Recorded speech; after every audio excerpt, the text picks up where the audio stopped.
Hablando de las permutaciones y las combinaciones. Bueno, ya atendimos el tema de las combinaciones, que son arreglos en donde no importa el orden en que se tomen los elementos, sino que al final de cuentas la diferencia entre grupos va a ser de acuerdo a los elementos que la integran. ¿Qué elementos entran? Si hay un elemento diferente, pues ya es una combinación diferente. Pero en las permutaciones, que son las que estamos viendo ahora, el orden sí importa. O sea, un orden distinto genera un grupo distinto, aunque se trate de los mismos elementos. En el ejemplo que hicimos del diagrama del árbol, ahí los elementos eran los mismos, pero como el orden cambiaba, entonces se generaban grupos diferentes. Eso es una permutación. Cuando al cambiar el orden, aunque tenga los mismos elementos, el hecho de que se cambie el orden genera grupos distintos, eso representa una permutación. Entonces vamos a poner la presentación que teníamos en el momento. Entonces decimos que la permutación es un arreglo ordenado de objetos o elementos. Y el número de permutaciones se determina por n permutaciones de R, es n factorial dividido entre n menos r factorial. Recordemos que n es el número total de elementos que tenemos disponibles y r es el número de elementos que vamos a tomar en nuestra selección del grupo. Voy a hacer una pregunta y quiero que analice y la responda. Vamos a ver. Le voy a preguntar a Danilo y si no me contesta Danilo, entonces Emerson, pero pregunto primero a Danilo. ¿En cuál de las dos formas cree usted que se genera un mayor número de posibilidades? ¿En permutaciones o combinaciones? Cuando n y r se mantiene de la misma manera, ¿en qué se genera mayor número de opciones? ¿En permutaciones o en combinaciones? Para mí, en las combinaciones. Se genera mayor número. Vamos a ver qué dice Emerson. Yo digo que en permutaciones porque está dividido por menos números, dándonos un número más grande. Excelente, eso era lo que yo quería que me dijera. No sé si ya lo sabía o ya lo habíamos dicho antes, pero se da mayor número de posibilidades. Cuando el n y el r se mantienen iguales, se da mayor número de posibilidades en permutaciones. No solo por la fórmula, sino por la lógica de lo que representa. Fíjese que en la fórmula, como usted divide entre un n, entre un denominador menor, el número obtenido como resultado va a ser mayor, porque este es inversamente proporcional. Cuando usted divide entre un número menor, entonces el número que resulta es más grande.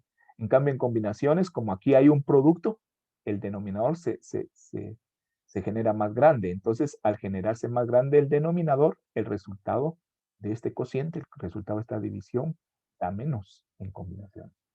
Pero en la lógica también usted puede responder que hay mayor número de posibilidades en una permutación. ¿Sabe por qué? Porque en combinación Pedro, Luis y Carlos es lo mismo que Luis, Pedro y Carlos. Es lo mismo que Carlos, Pedro y Luis. Para combinación esas tres opciones son la misma. En cambio, para permutación y ahí hay tres grupos diferentes. Y podríamos seguir. Pedro, Luis, Carlos, Carlos, Luis, Pedro, Luis, Pedro, Carlos, Luis, Carlos, Pedro, en fin.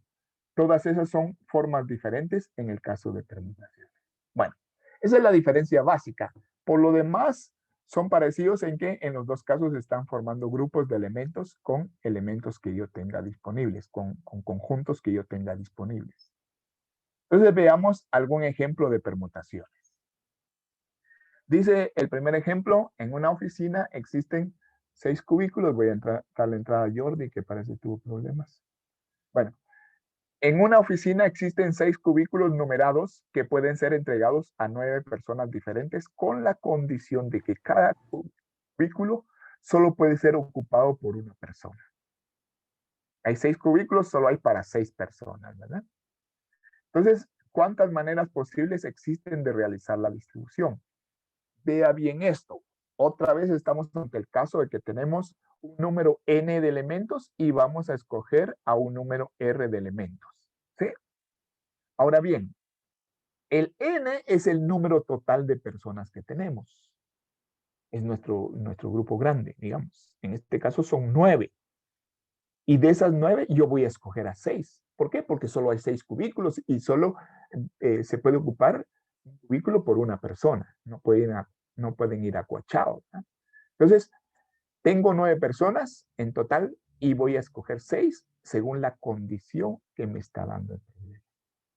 Entonces, ya identifiqué que n es 9 y que r es 6. Ahora bien, ¿es permutación o es combinación? ¿Importa el orden o no importa? Sí importa. ¿Por qué?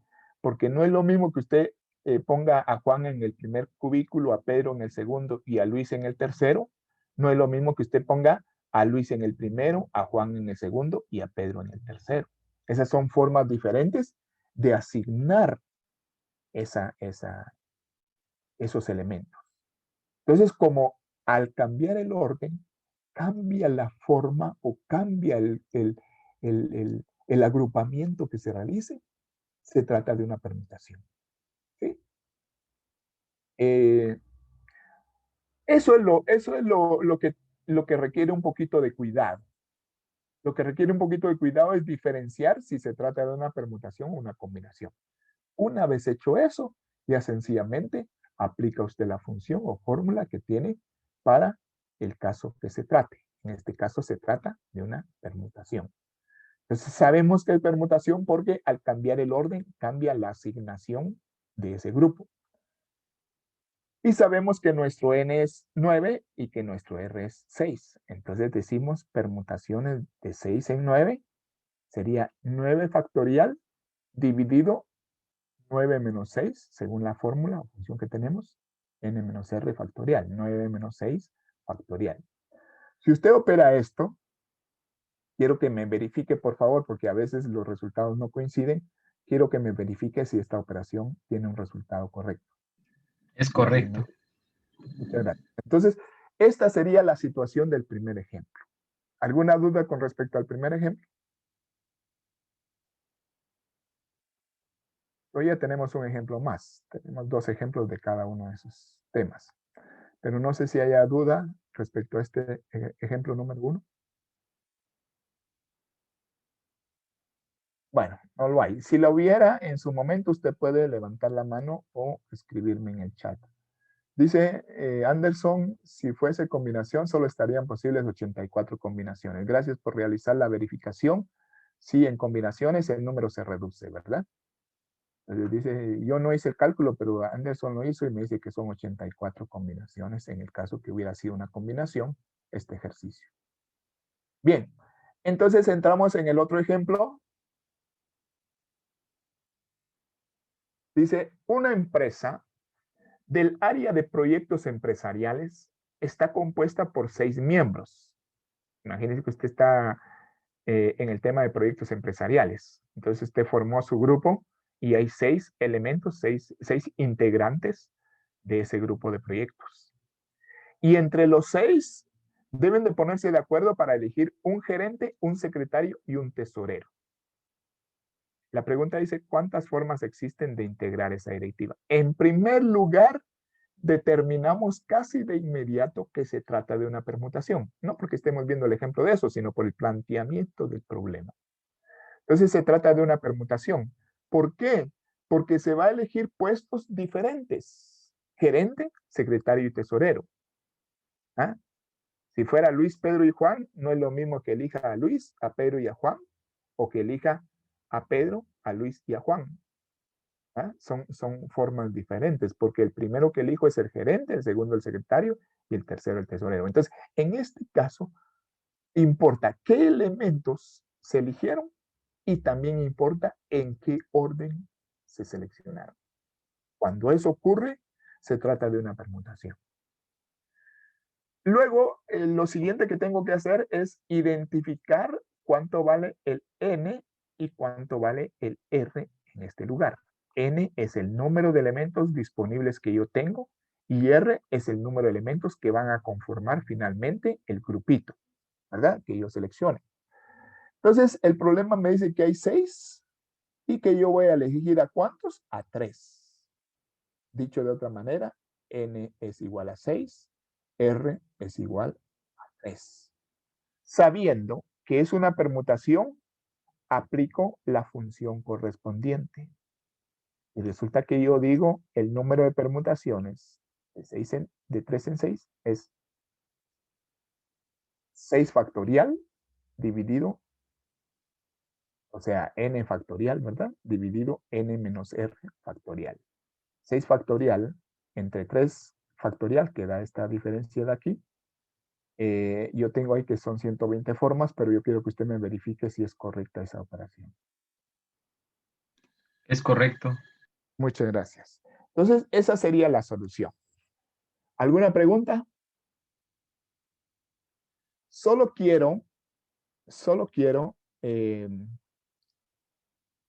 completar esto o complementar este tema diciéndole que así como existe en la calculadora una tecla, una función directamente para calcular el factorial de un número, también existe una tecla para calcular tanto las combinaciones como las permutaciones.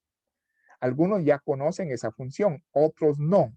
Entonces quiero que usted agarre su calculadora y identifique en el punto donde dice NCR. Normalmente está en amarillo, eso quiere decir en función inversa, usando el shift. Algunas veces está sobre las teclas de multiplicación y división. Ahí en arribita está el NPR y el NCR. Y algunas veces está en el teclado de funciones que está en la parte superior. Quiero que todos identifiquen porque eso me permite, sin necesidad de aplicar la fórmula, obtener el cálculo. ¿Sí? ¿Ya todos lo tienen? Hagamos este caso, este ejemplo que yo tengo aquí. Yo sé que mi n es 6 y mi r es 3 y se trata de una permutación. Entonces agarro mi calculadora y pongo 6, que es el n, shift, porque es una función inversa, shift, y la tecla que me da permutación, y luego el r, que es el 3. ¿Sí? Solo hago eso y le doy igual. ¿Y qué resultado le dio a los que lo hicieron? ¿Qué resultado le dio? 120. 120. Hay una función específica que me permite a mí calcular directamente eso. Claro, usted se debe saber la fórmula, ¿verdad? 120 dice Escobar también. Se debe saber la fórmula porque para esto estamos. Pero también advierta que hay una función que le permite calcular directamente ese resultado. Regresemos a un ejemplo de una combinación. Miren, vamos a la diapositiva donde esté un ejemplo de combinación. ¿Sí? En este caso, aquí es donde estaba el error, ¿verdad? Que en lugar de 13 debía ser 8. Pero hagamos el cálculo de la combinación sin necesidad de aplicar la fórmula, solo use la función. Y entonces usted dice, bueno, aquí yo voy a poner 13, que es el n, escribo el número 13, luego con shift y la función, que en este caso sería ncr, n combinación r, pongo ahí, aparece una c después del 13, y luego yo pongo 8. Eso significa 13 combinación de 8. Le doy igual y el resultado es 1287. ¿Eh? Lo que quiero decir es que usted identifique en su calculadora la función que permite calcular directamente tanto permutaciones como combinaciones. Hasta ahí una función en la calculadora. Ya ni siquiera necesitamos aplicarle la fórmula, ¿verdad? Sin embargo, la fórmula está ahí para que nosotros la conozcamos. ¿Eh? A eso quería referirme finalmente. Bien, ¿alguna pregunta? Repito, puede usar su calculadora y verificar que los resultados son correctos, ¿verdad? Bien, si no hay preguntas, les voy a dejar un ejercicio antes de pasar a otro punto. Ingeniero, disculpe, ¿Sí, diga? ¿será que podría repetir el proceso de cómo hacerlo en la calculadora, por favor? Sí, mire, pues, hagamos el ejemplo de, vamos a ver, el ejemplo de permutación. Hagamos el ejemplo de la otra combinación, la que no hicimos ahorita. Ya hicimos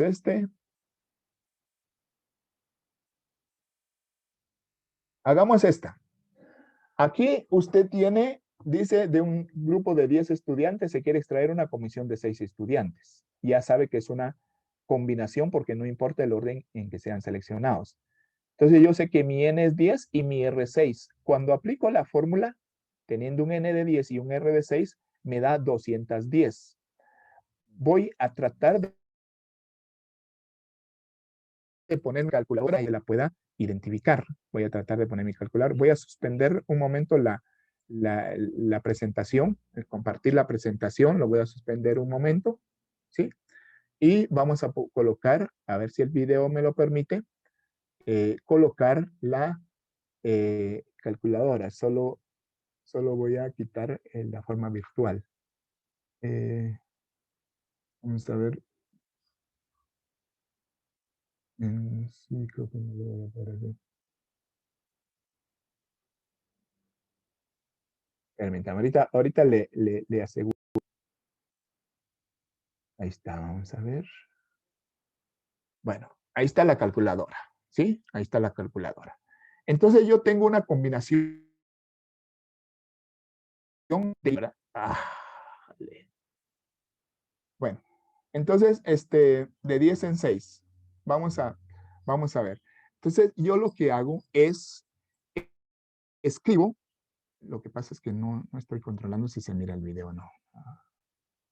Escribo en mi calculadora 10, el número 10, porque voy a calcular una combinación de 10 en 6, 10.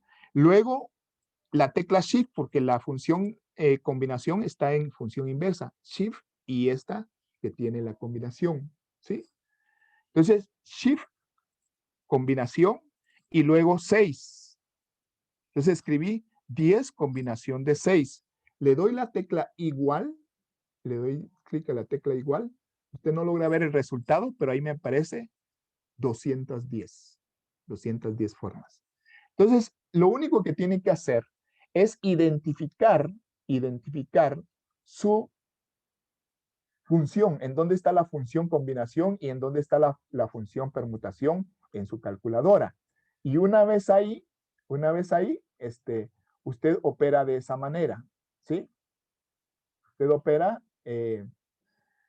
digamos, pone el N, el número N, y si yo quiero hacer una combinación de 8 en 4, digamos. Entonces yo escribo 8, el número 8, luego Shift, la tecla que tiene la función de combinación, que en mi calculadora está como arriba de la tecla de división, o sea, usando la tecla de división, pues como función inversa.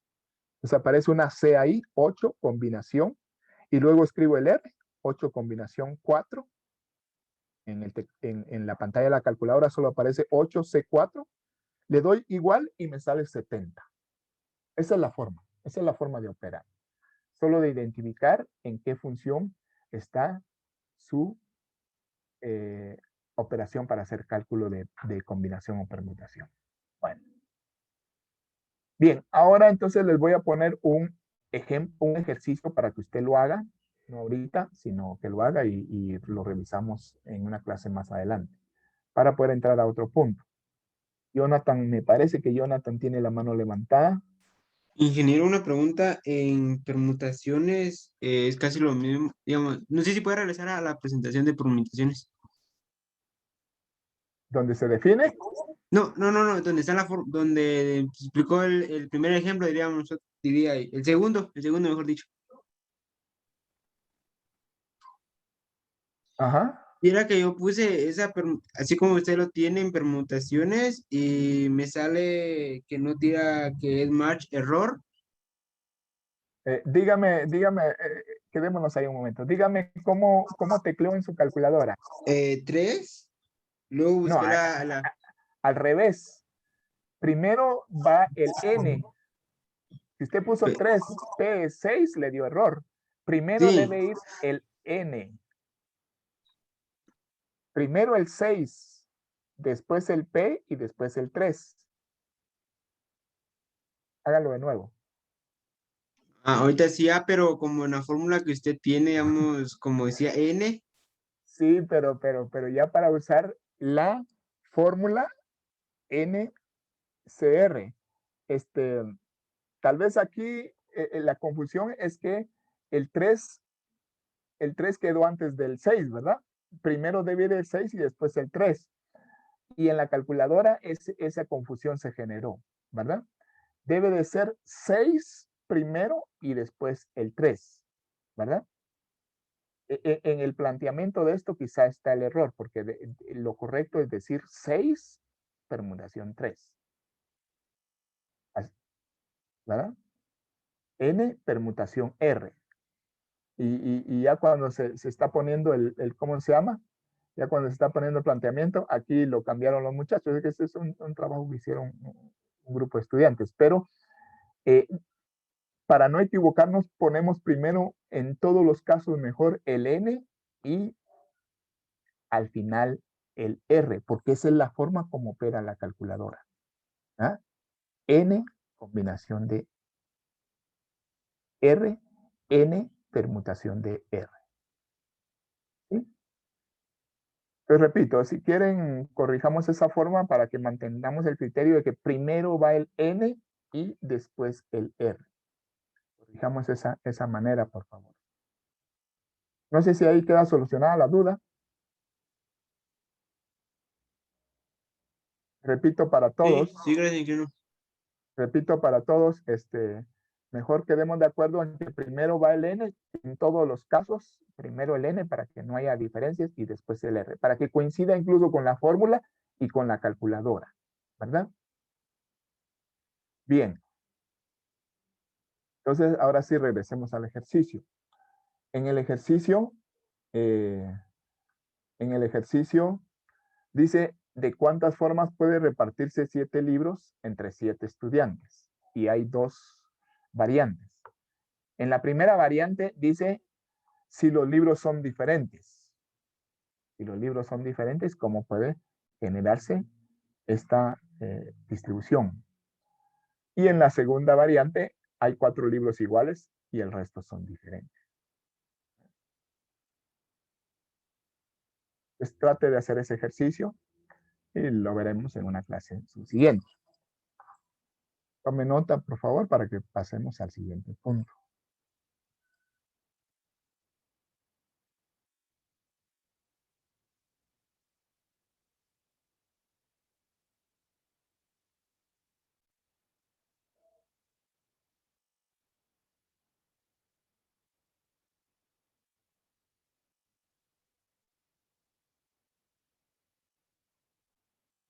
Bueno, examinamos ese ejercicio más adelante. ¿Oyeron? Aquí no tengo la respuesta. Lo que tengo es lo siguiente. Con ese tema de las permutaciones, completamos las 4 técnicas de conteo que yo les dije que íbamos a abarcar. Íbamos a abarcar 4 técnicas de conteo. Haciendo un repaso, estas 4 técnicas de conteo son, en primer lugar, el factorial de un número. Ya vimos cómo se utiliza. Después vamos a ver para qué nos sirve. Nos sirve para muchas cosas más el factorial de un número. Luego vimos el diagrama general del árbol, que es básicamente un diagrama que se ramifica para ir mostrando las diferentes permutaciones. Ahora sí le podemos llamar de esa manera, las diferentes permutaciones o arreglos que se dan a la hora de escoger grupos que se conformen por diferente posición. El diagrama general del árbol, pues es la segunda técnica de conteo. La tercera técnica de conteo fue lo que hemos llamado combinaciones, donde es un arreglo donde no importa el orden, solo los elementos que se eligen. Y la cuarta, las permutaciones, donde además de los elementos que se eligen, importa en qué orden se elija. O sea, cuando cambia el orden, cambia el grupo. Bien, eso que ya vimos nos va a servir más adelante. No crean que lo vamos a dejar así cortado, no. Ahora vamos a entrar a los fundamentos de las probabilidades ya para entrar en procesos de cálculo, ¿verdad? Las probabilidades tienen una serie de propiedades, pero vamos a mencionar 3 propiedades importantes. Aunque entendamos estas 3 propiedades, es una garantía de que nos va a servir para el proceso de la teoría de probabilidades que se extiende más adelante. Entonces, vamos a mencionar las tres propiedades que le hemos dado prioridad, que le hemos dado importancia. Son características o propiedades que tienen las probabilidades. Primera propiedad, dice, dado un proceso o experimento con n resultados mutuamente excluyentes, ya explicamos qué significa mutuamente excluyentes, pero lo vamos a recordar, mutuamente excluyentes significa que al ocurrir un resultado, evita automáticamente que pueda ocurrir en el mismo momento otro resultado. Dicho de otra manera, no se pueden dar dos resultados juntos si se trata de mutuamente excluyentes. Entonces, retomemos la propiedad. Dice, dado un proceso o experimento con n resultados mutuamente excluyentes, llamados eventos, E1, E2, E3, hasta EN, los eventos posibles que puedan ocurrir. A la probabilidad de cualquier evento se le asigna un número no negativo. En resumen, esta propiedad lo que dice es que no existen probabilidades negativas. Repito, no existen probabilidades negativas. No existe en la definición de probabilidades. Entonces le voy a preguntar a alguien de ustedes que me ayude, por favor.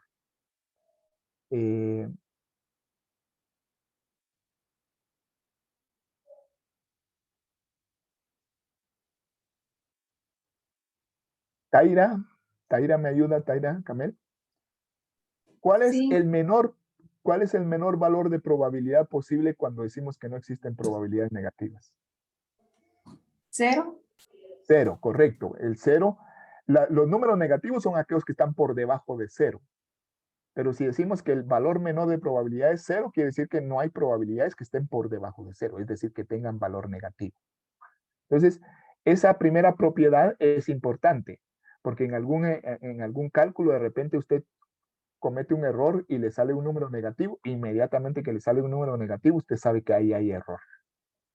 Esta propiedad se expresa en forma resumida de la siguiente manera. Bueno, no tengo la manera, pero si la expresáramos en forma resumida, diría probabilidad de X mayor o igual que 0. No puede ser menor que 0. La segunda propiedad, solo dijimos que íbamos a ver 3, ¿verdad? Para no hacer tan... O tal vez incluyamos una cuarta, pero inicialmente me interesan 3. En la segunda propiedad dice la suma, puede decirse también la sumatoria, de las probabilidades de todos los resultados mutuamente excluyentes es igual a 1. Póngale coco, póngale atención a esa segunda propiedad. ¿Qué quiere decir eso? Explicado en palabras simples. Quiere decir que si yo conozco la probabilidad de todos los eventos mutuamente excluyentes que pueden ocurrir en un experimento o en un proceso, y yo sumo todos los resultados mutuamente excluyentes, la suma va a ser igual a 1. Subraye la palabra mutuamente excluyentes, porque para que esto se cumpla, los resultados deben de ser mutuamente excluyentes. Si no, no se cumple esta propiedad. Voy a repetirla, es una propiedad muy simple. La suma, cuando usted suma las probabilidades de todos los resultados mutuamente excluyentes que se tengan de un experimento, el resultado total va a ser igual a 1. Y esta propiedad nos sirve mucho. Mire cómo nos sirve esta propiedad. Tómela en cuenta. Al sumar todas las probabilidades mutuamente excluyentes de un experimento, el resultado de la suma es 1. Por ejemplo, voy a poner un ejemplo sencillo, ahora que me acuerdo. Yo puedo lanzar una moneda. Le voy a pedir a alguien que platique conmigo un momento. Le voy a pedir a Anthony García, no sé si tiene Anthony García, no sé si tiene el micrófono, porque sí me interesa hablar. ¿Anthony? Díganme, hijo. Ah, sí tiene. Bueno, usted me va a ayudar por un momento. Yo lanzo una moneda. ¿Cuántos resultados posibles hay ahí? Solo 2. ¿Cómo podría llamarlos? ¿Cómo podría llamar a cada resultado? Mutuamente excluyente. Ah, bueno, sí, pero cada resultado, ¿Cuáles son esos dos resultados que pueden ocurrir? Cara o cruz. Cara o cruz, cara de escudo o cara o cruz, correcto. Y la otra pregunta ya se me adelantó, ¿son mutuamente excluyentes? Son mutuamente excluyentes porque no pueden ocurrir los dos al mismo tiempo al lanzar una moneda. Son mutuamente excluyentes. Dígame, por favor, ¿qué probabilidad cree que tiene cara? 0.50, la es la probabilidad que tiene cruz. Correcto, 0.50, o sea, un medio. 0.50 es la probabilidad de cara y 0.50 es la probabilidad de cruz. ¿Habrá otra probabilidad aparte de esas dos? No. No. Cuando usted suma esas dos probabilidades, que son probabilidades de eventos mutuamente excluyentes, ¿cuánto le da el total? 1. 1. Correcto, muchas gracias. Hasta ahí ya puede apagar su micrófono. Lo que observamos es lo que le estoy diciendo precisamente. Cuando usted suma las probabilidades, todas las probabilidades de un suceso, pero las probabilidades mutuamente excluyentes, el resultado va a ser 1. En el caso de que yo lance una moneda, hay solo dos posibles resultados, cara o cruz. La probabilidad de cara es 0.5, la probabilidad de cruz es 0.5. Cuando yo sumo esas probabilidades, el resultado es 1. Tercera propiedad. Si consideramos los eventos, cualquier evento, pero que sean mutuamente excluyentes, otra vez trabajamos siempre con esa expresión mutuamente excluyentes. Por ejemplo, yo tengo los eventos EI y EJ. Vamos a llamar así a estos dos eventos, EI y EJ. La probabilidad de que ocurra EI o EJ es igual a la suma de las probabilidades individuales. Pilas con esto. Si yo tengo dos eventos que pueden ocurrir en un experimento y yo quiero encontrar la probabilidad de que ocurra uno o el otro y son mutuamente excluyentes, lo que tengo que hacer es sumar individualmente la probabilidad de cada evento. Dicho de otra manera, si los eventos EI y EJ son mutuamente excluyentes, yo quiero encontrar la probabilidad de EI o EJ, tendría que sumar la probabilidad de EI más la probabilidad de EJ. ¿Se recuerdan el ejercicio que les dejé de que calcularan la probabilidad de que se escogiera una secretaria o un agrónomo? El último inciso del ejercicio de la clase anterior. ¿Lo hicieron o no lo hicieron? Ingeniero. Revise sus copias. ¿Quién me dice cómo lo hizo?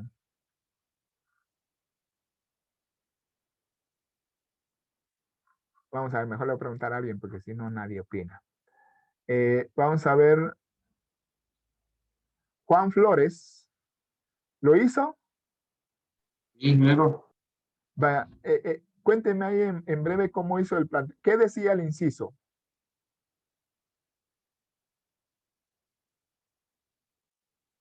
¿Qué decía ese inciso?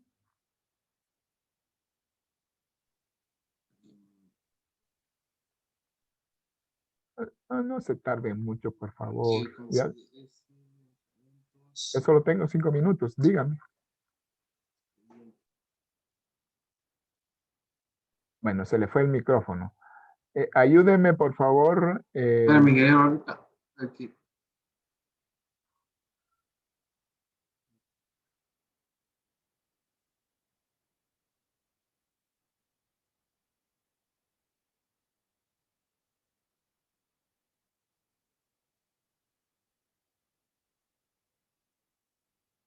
César Ajuchán, ¿me ayuda? ¿Cómo decía el inciso? Ahorita, ingeniero, estoy mal.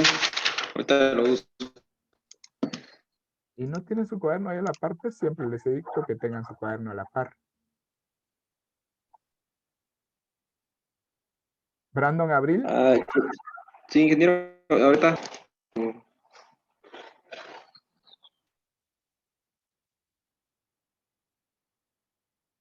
Abril le me estaba pidiendo la palabra. Ingeniero, el inciso, usted está preguntando, ¿verdad? Dice la probabilidad de seleccionar un agrónomo o una secretaria, era lo que decía. Ah, ajá, y sí. ¿Y cómo se resolvió eso? Yo lo que hice fue de que sumé la cantidad de agrónomos y la cantidad de secretarias que tenía. Después lo dividí dentro de N, que era 23, que era la suma de todas las profesiones que tenía, y me dio 0.65. Es correcto. Solamente que usted agrupó la suma. Bien pudo haber sumado la probabilidad de agrónomo más la probabilidad de secretaria. O sea, como tenían el mismo denominador, entonces por eso es que se unió esa suma en una sola operación. Pero eso es lo que se está explicando en esta propiedad que ahora estoy planteando aquí. Cuando usted dice la probabilidad de A o de B, y esos son eventos mutuamente excluyentes, lo que tiene que hacer es sumar las probabilidades individuales. En el caso que yo diga la probabilidad de agrónomo o secretaria, debería sumar probabilidad de agrónomo más probabilidad de secretaria, ¿verdad? Eso es lo que me da el resultado que asumo que a ustedes les dio. ¿Sí? Bien, esas son entonces las tres principales propiedades de las probabilidades básicas que nos van a servir para resolver ejercicios más adelante. ¿Sí? Veamos, todavía cuento con un par de minutos. Un ejemplo sencillo. En un salón de clases dice están presentes 8 mujeres y 36 hombres. Es un ejemplo al azar, no me vaya a acusar de la gran diferencia de género ahí, ¿verdad? No estamos hablando de eso. Entonces, solamente que hay 8 mujeres y 36 hombres. Entonces, si yo quiero calcular la probabilidad de mujer, sería 8 sobre 44. ¿Por qué? Porque en total hay 44 personas. Entonces, la probabilidad de mujer sería 8 sobre 44. La probabilidad de hombre es el número de hombres sobre el total de personas, 36 sobre 44. Ahora, la probabilidad de que sea hombre o mujer, o dicho de otra manera, mujer u hombre, sumo individualmente esas probabilidades. 8 sobre 44 más 36 sobre 44 es lo mismo que decir 44 sobre 44, esto es igual a 1. ¿Por qué? Porque probabilidad de hombre o mujer abarca a todos. ¿Qué hay? Hombres y mujeres. ¿Habrá un tercer grupo? No, no hay un tercer grupo. Solo hay hombres y mujeres. Yo digo probabilidad de hombre o mujer, como está la palabra o, la palabra o representa una suma. Es unión, en matemática es unión, y la unión representa una suma. Entonces digo, mujer, perdone que lo diga de esa manera, mujer o hombre, u hombre se debería decir, pero mujer o hombre, entonces probabilidad de mujer más probabilidad de hombre, porque son eventos mutuamente excluyentes. Mutuamente excluyentes quiere decir que si ocurre uno, no puede ocurrir el otro al mismo momento. ¿Sí? Vamos a concluir ahí por ahí la clase y vamos a continuar siempre sobre el tema de probabilidades en la próxima clase. Entonces, por favor, me gustaría así que revise sus copias y que haga el ejercicio que le propuse y de repente lo examinamos en la próxima ocasión. No sé si alguien tenga alguna duda. Si no, pues terminamos ahí. Nos vemos, Dios mediante, el día siguiente, viernes. Muchas gracias, ingeniero. Feliz tarde. Feliz tarde, pues. Feliz tarde, ingeniero. Gracias, ingeniero. Feliz tarde.